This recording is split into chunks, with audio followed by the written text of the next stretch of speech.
พี่เขาจัดไปคักมัน ไก่โพดคนมาไก่ได้2 ตัวไว้ตัวหนึ่งนี่7 มื้อ สบายดีเข้ามาทักทายสบายดี FC เพื่อนๆคือเก่าเด้อมื้อนี้มีเวลาออกล่าเด้อเขากะเก็บเครื่องเนาะพอดีเขาออกมาทางได้ระยะหนึ่งแหละแต่ว่าเขาท่าทีมงานเด้อทีมงานที่ออกไปนำกันแต่อยู่บ้านพี่มัน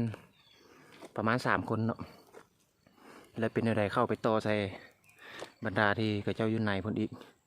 คันก็เจ้าไปนำกับไปคันบ่ไปแล้วก็บ่จักสิว่าเนาะจุดประสงค์เท่านี้ไปที่ว่าไปเบิ่งต้นมะไคที่ว่าเขาไปเห็นสุดแล้วนี่นะที่ว่าเห็นสุดแล้วนี่ยังบ่ทันสุกเนาะเป็นมะไคลามง่าเด้อต้นนี้เด้อเขาเห็นอยู่2 ต้นเนาะ2 ต้นแล้วต้นหนึ่งมันหมากอย่างน้อยหมากต้นหนึ่งมันหมากใหญ่แล้วเนาะที่ว่าเวลาที่ว่าไปสุดแล้วนี่กับมื้อนี้เขาสิไปนี่ก็เป็นเดือนแล้วเด้อพอดีที่เดือนหนึ่งเนาะเป็นได้ฝากเพื่อนๆ FC หรือว่าพี่น้องผู้ใดได้ลงพัดเข้ามาเบิ่งคลิปนี้ก็รุ่นเป็นแห่งกำลังใจน้ำกันเด้อไปพบพอกันอยู่กกมากเด้อทางลำบากหลายเนาะ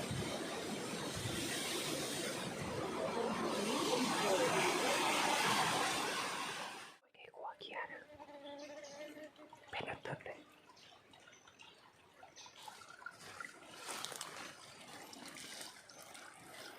ยังไม่ไหม้เลยเด้อพี่น้อง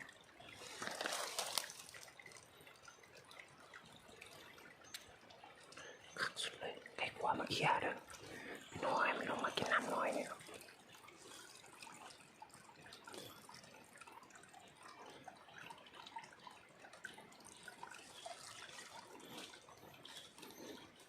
เป็นคุมเลยเด้อเคี่ยลายดอกอาจจะคอยจอบไปเด้อจอบเบิ่งไก่กว่าเด้อ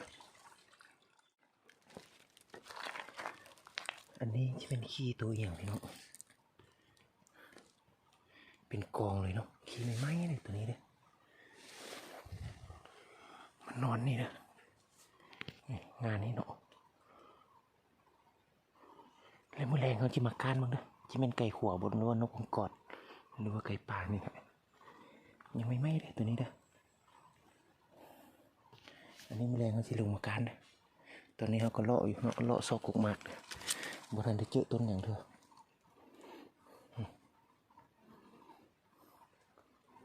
เห็นที่กองเดียวเด้อเขาเลาะบนนี้แถวนี้บ่มีที่กองเดียวนี่จะเป็นนกกองกอดเด้อจะเป็นตัวอย่างกระยาเนาะเขาลุ้นน้ำกันเด้อมื้อแรงเด้อหลังจากที่เขาเลาะมาแล้วมาเห็นกบมะเดือนี่นะตึ๊บหลายเนาะบนทันสุกเด้อ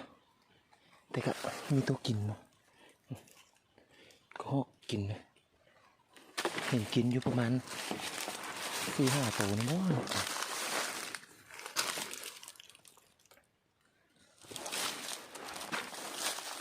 คอยกัดลงยังเขียวอยู่แต่ว่ากัดแหละ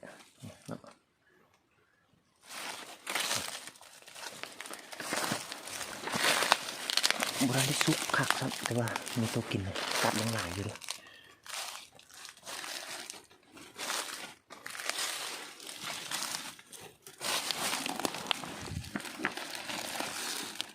ยังไม่ไหม้เลยหอยก็หอกกัดลงมากัดลายอยู่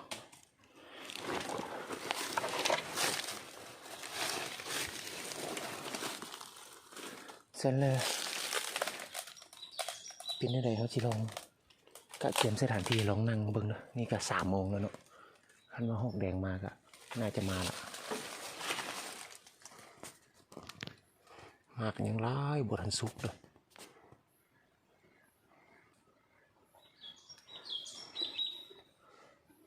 อาจิกะเขียนสถานที่ก่อนนะอาจินั่งที่นี่แหละเนาะเลาะก็เมื่อยแล้วบ่มีมากอีกอย่างให้เลาะทีมงานเราไปเบิ่งมักไห้พุ่นเด้อแต่ว่าเราบ่ได้ขึ้นมาถึงน้ำเพิ่นเนาะให้ทีมงานขึ้นมาเบิ่งเป็นอะไรก็เจ้าจีวิทยุหาไว้ครับไปเอาที่เกียมนั่งนี้เด้อ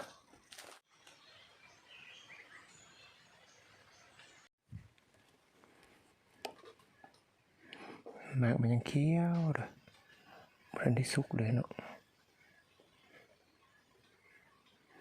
แต่ว่าเห็นหน่อยกัดเสือ ได้สิลองเบียร์ปืนมึงนะสิยิงหากนี้เด้อ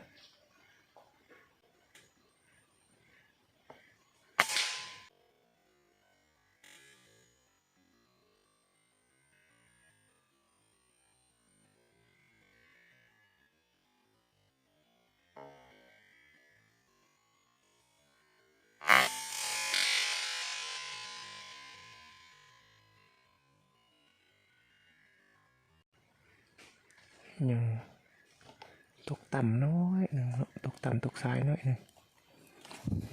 อาชีพปรับใส่เด้อถือว่าโอเคแล้วเนาะ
ลีลาพดเนาะ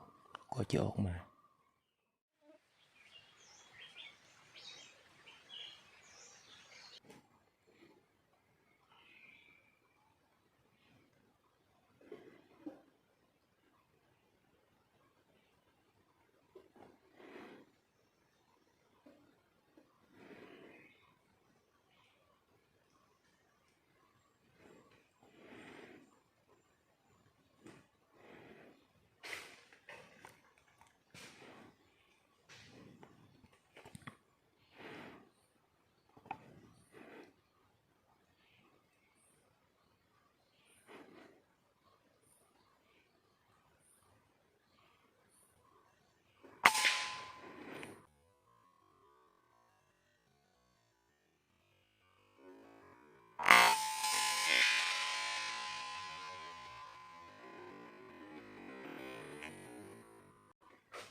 ถึกเลยเด้อโอ้ถ้าแบบตกสูงหน่อยหนึงปืนเราเนี่ยบ่ยอมตกว่ะซ้ำอีกบัดหนึง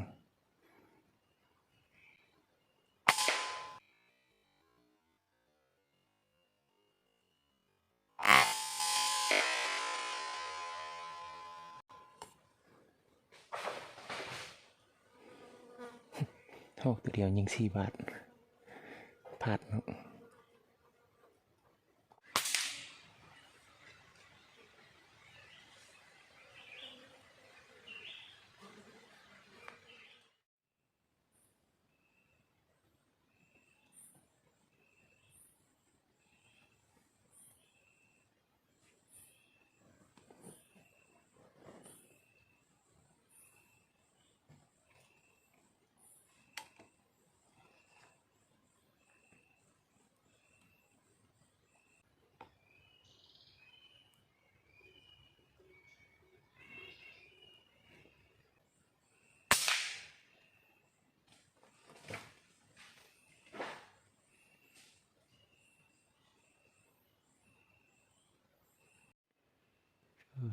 มืดเลยเด้อ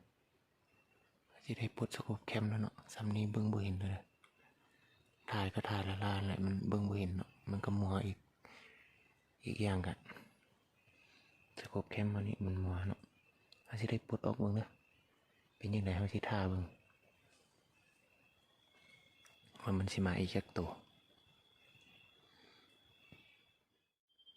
เอ้าเนาะคือว่ามืดแท้มืดว่าแหละบ่เห็นหยังแล้วแหละฮอกมาเติม2 ตัวเด้อคือว่าเอาได้ใส่สโคปแคมให้เพื่อนๆอีก4เบิ่งแต่4 ตัวเนาะและมาอีก2 ตัวบ่ได้ใส่เพราะว่ามันมามืดอันเป็นจังได๋ฮะสิไปเก็บเบิ่งเนาะว่าสิได้เบิดบ่รวมเบิดได้ยิง6 ตัวเด้อโอ้ทีมงานเฮาถือว่ายังยิงอยู่เนาะปางๆอยู่ยังมืดปานนี้เนาะไปจังได๋ก็อย่าเนาะเอาสิไปเก็บเบิ่งว่าสิได้จักตัวเด้อยิง6 ตัว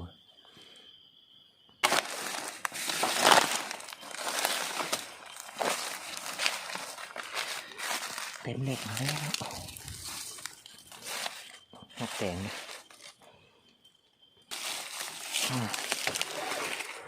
แต้มที่ 2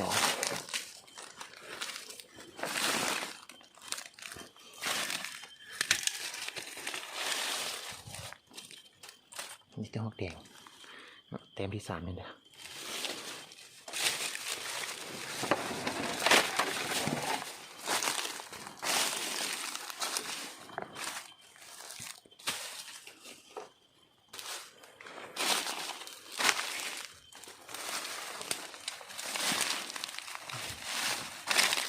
แต้มที่4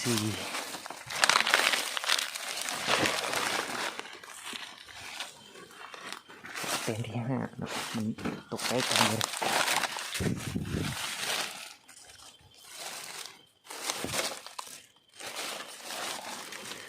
ยังแต้ม1ตกยังไงน้า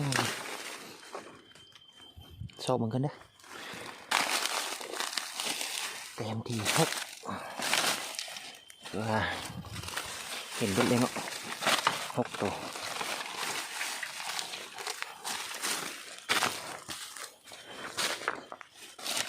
หอกแดงล้วนๆเลยพี่น้องเลยคือว่าสัตว์นิ้งหัวเด้อสัตว์นี้นะเนาะโอ้หอกแดงเบิดเลย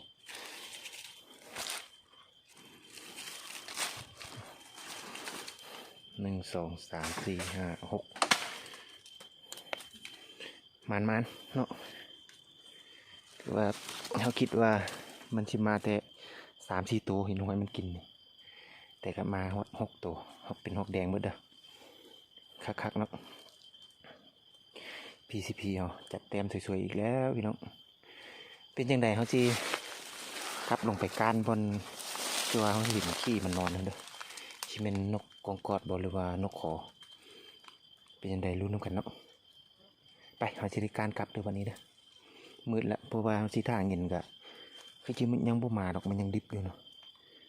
มีแต่หอกแดงกินหอกดิบกินยังบ่มากินสักไปแต่ละตัวมันยิงหัวไปเลยหอกแดงเบิดเลยตัวใหญ่ๆนะแต่ว่าการมานี่ยิงบางน้อยได้อีกตัวนึงเป็นยังไงที่ท่าผมเขามาจื้อต้นไฮเลยไฮกันนี้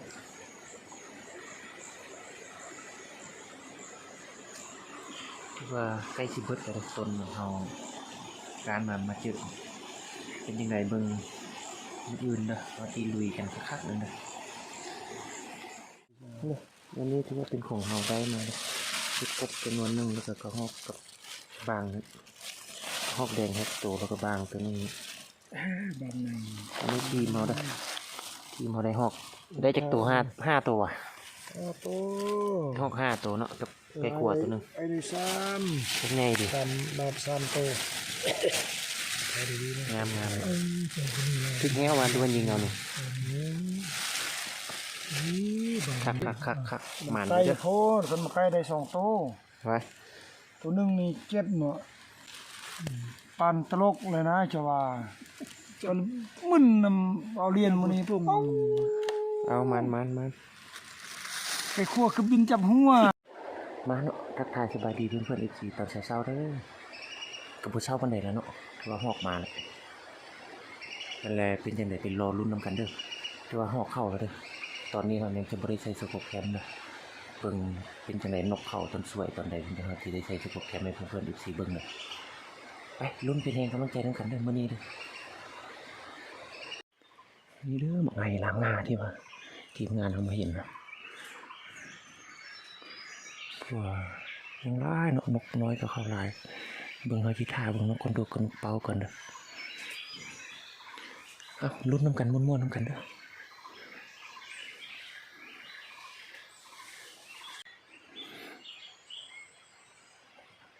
โอ้ปิ่นกลมา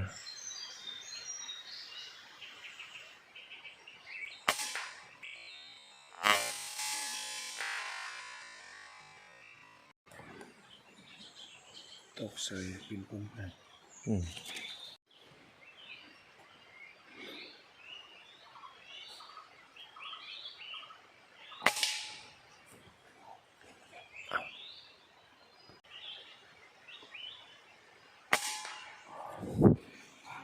ค้าง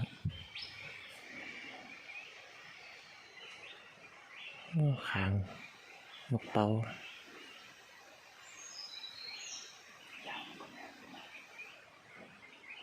ติมลูกกันเด้อลูกหมดเลย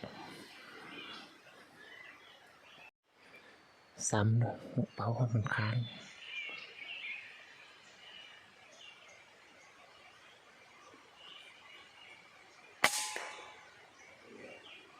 เรียกว่า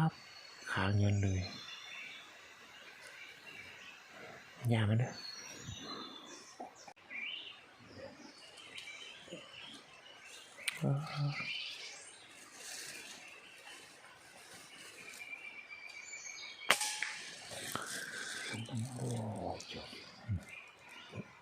ไปเบิด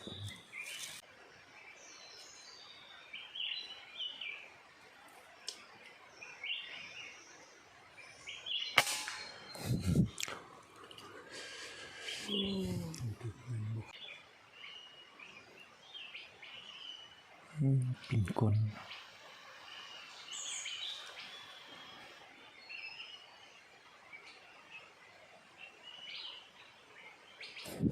เข้าแต่บนบัง4-5 ตัวนะแต่บนบังแค่นี้มันปิ่นก้นมานะตัวนี้มันบังง่า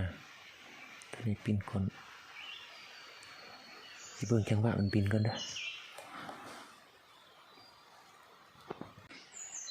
มันเข้ามาจุ้มอยู่บนหมูมันตาย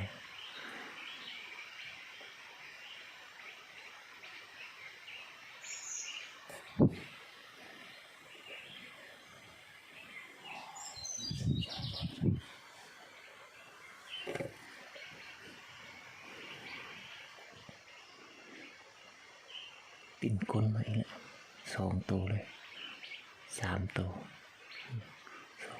3 ตัว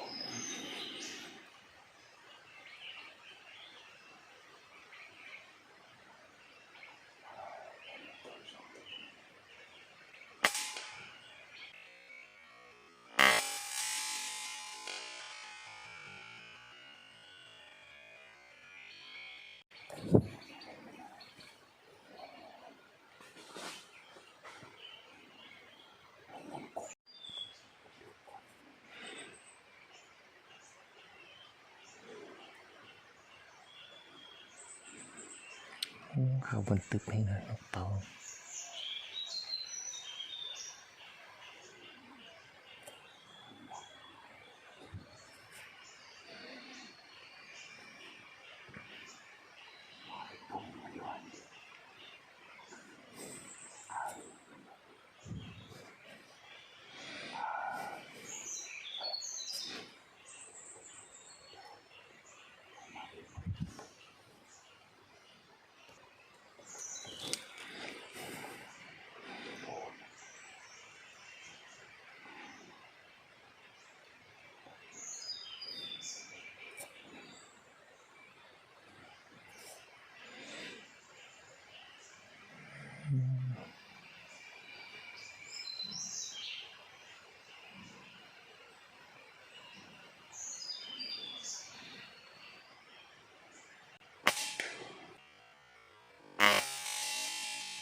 บังนะ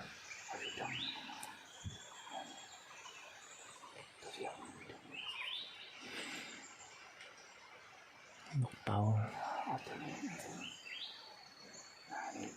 ใจเย็นใจเย็น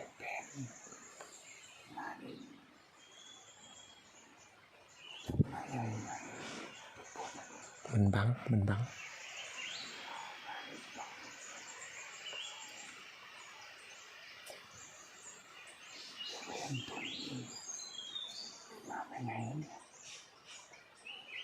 มาได้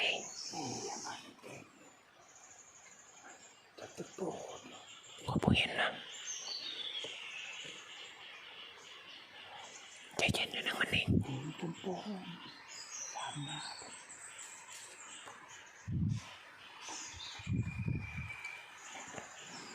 บนเจ้าอยู่มันเห็นบนข้อมันบ่เห็นเห็นได้แล้ว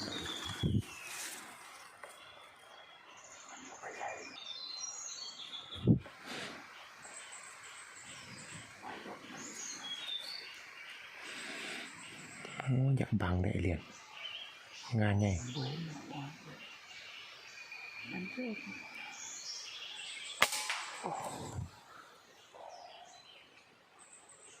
รายการหลายนะ แสนกว่าบาทพุ่นนะ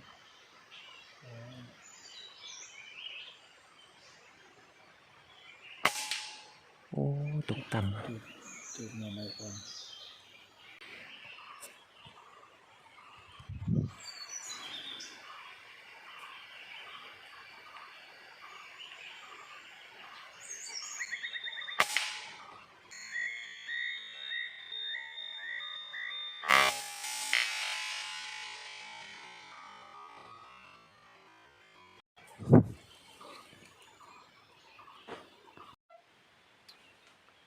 แสงแดดเต็มๆเลยพี่น้องเลย